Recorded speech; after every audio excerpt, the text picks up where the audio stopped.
Hello students, the topics of this slide will be void pointers, size of void pointers, arithmetic operations in pointers, and incrementing pointers.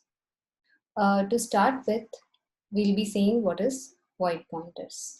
Okay, before going to the void pointer concept, let me tell you a small brush up of what is a pointer basically. See, a pointer is nothing but it's a variable whose value is address of another variable. That means a pointer variable normally stores the address of another variable. That is the direct address of the memory location. Its syntax is data type, space, star symbol, variable name. Star symbol is nothing but it's the asterisk. Okay, asterisk symbol. Okay, now there are few important operations which we do with the help of pointers. Why pointers are necessary? What is the use of that? Okay, the first thing we do is we define a pointer variable. Next, we assign the address of a variable to a pointer, and finally, we access the value at the address available in the pointer variable. Okay, this is normally done by using the unary operator, that is the asterisk symbol, which is called as the unary operator. It's an operator that is used to return the value of the variable which is located at the address specified by its operand. Okay, to be more precise, let me talk about what is void pointers. See, void pointer is just like any other general purpose pointer, which is used to point to any type of data. See, the type of data can be character, it can be int or float or any other type. This is the very first thing about the void pointers. It can point to any type of data. Okay, now let us see the example. See, we have declared an integer variable with value 7. There is a float variable with value 7.6 and void star p. See, it is nothing but declaration of a void pointer. A normal pointer normally has a data type int, char, or float, or double, any of those types. But if I take the data type as void and star p, that means the pointer p is of void type. Okay, now what is p pointing to? It is nothing but p is pointing to the address of a. That is p equal to ampersand a. That means p is pointing to the address of a. Okay. Now in the printf statement, I would like to get the value, or I would like to display the value stored at the address pointed by the pointer. So what is the pointer? P is going to be the pointer. So I need to get the value which is stored at the address pointed by P. Since it is a void pointer, I use the syntax of this kind. See, I have used an access specifier %d because I want to get the integer value pointed by the pointer P. So the syntax is star, the type of the value you want to, that is the type of the value I want to display is int. So star int star P. This is how I will display the value stored at the address pointed by the pointer in the case of void pointer.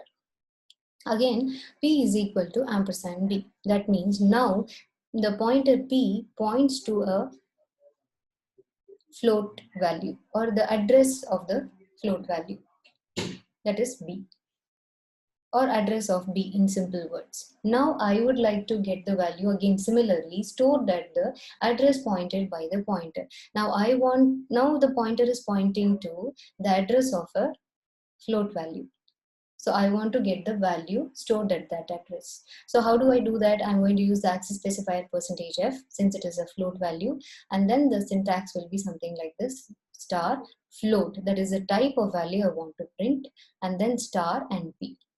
See this using 2 star and there is the 2 star asterisk symbol, and along with the data type is normally used to retrieve the value stored at the address pointed by the void pointer normally.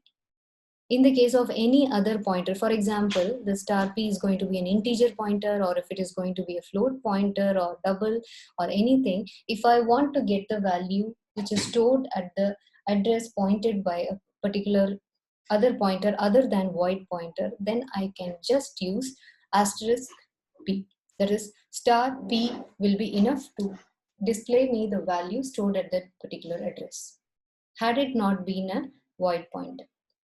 If it is void pointer, this is the way you have to get the value stored at that particular address. Next point we have to remember about a void pointer is a pointer to any type of object can be assigned to a void pointer. That means any type of pointer I can assign it to a void pointer. It can be an integer pointer or float or character, anything can be assigned to a void pointer. Okay, now let me see.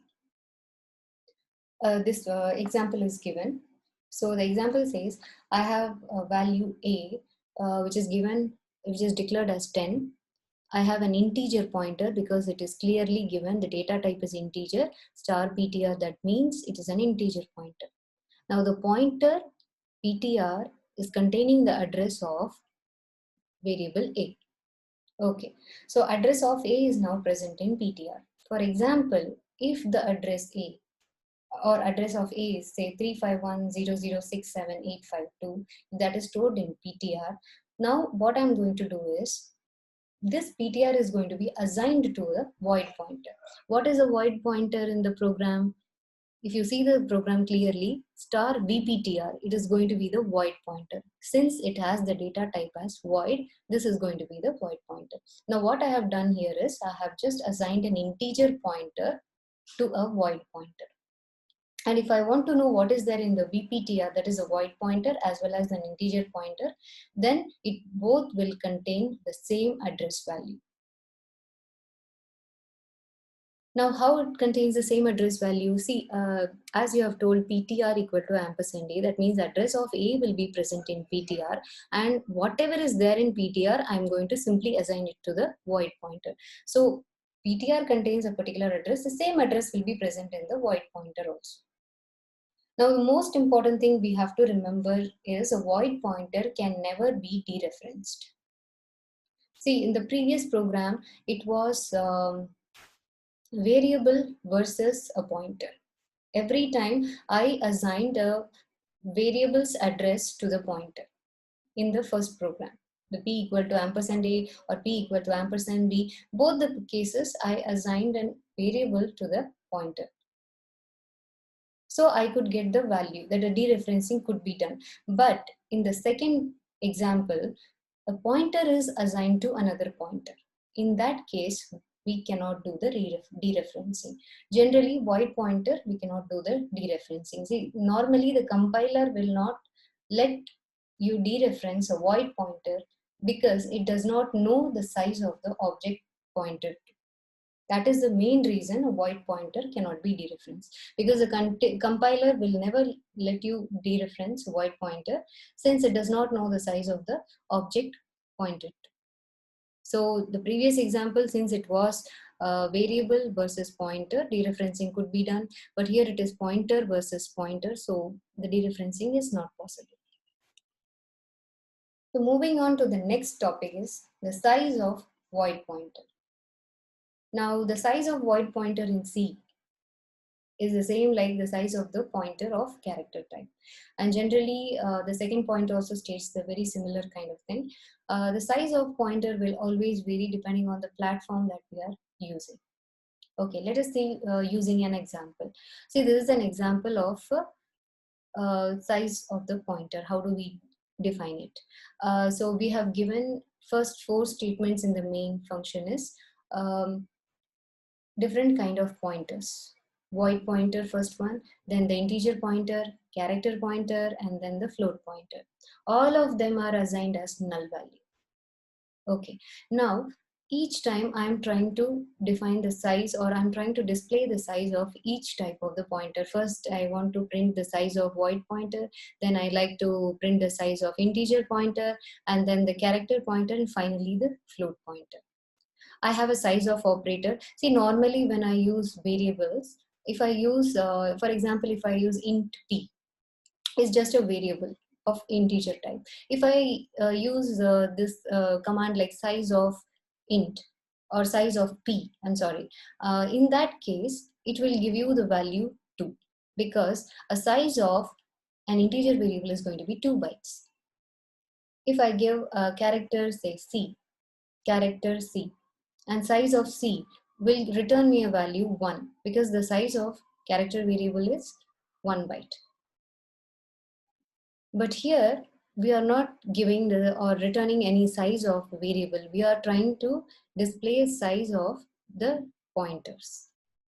Now, size of void pointer, size of ptr, again the size of int pointer, size of p. So each and every time I'm trying to print the pointer, I'm using the pointer size, I'm using the size of operator.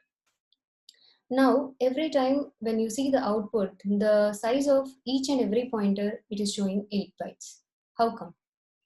Okay, if it is, it totally depends upon the system. As the third point clearly says, the size of pointer normally vary, depends on the platform we are using.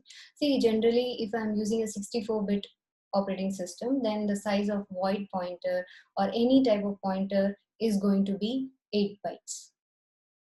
If my system is a 32-bit using 32-bit operating system, then size of void pointer or any kind of pointer is going to be 4 bytes. So this is a general difference. So it depends on the type of operating system which we are using. If it is 64-bit OS, it's going to be 8 bytes. If it is 32-bit OS, it's going to all the way, it is going to tell you 4 is going to be the answer.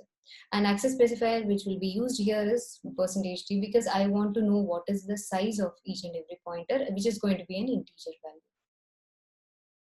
So we stop this lecture with this slide. Remaining will be told to you in the next lecture slide. Thank you, students. I hope you understood the concepts and will revert back to the next video as well. Thank you so much.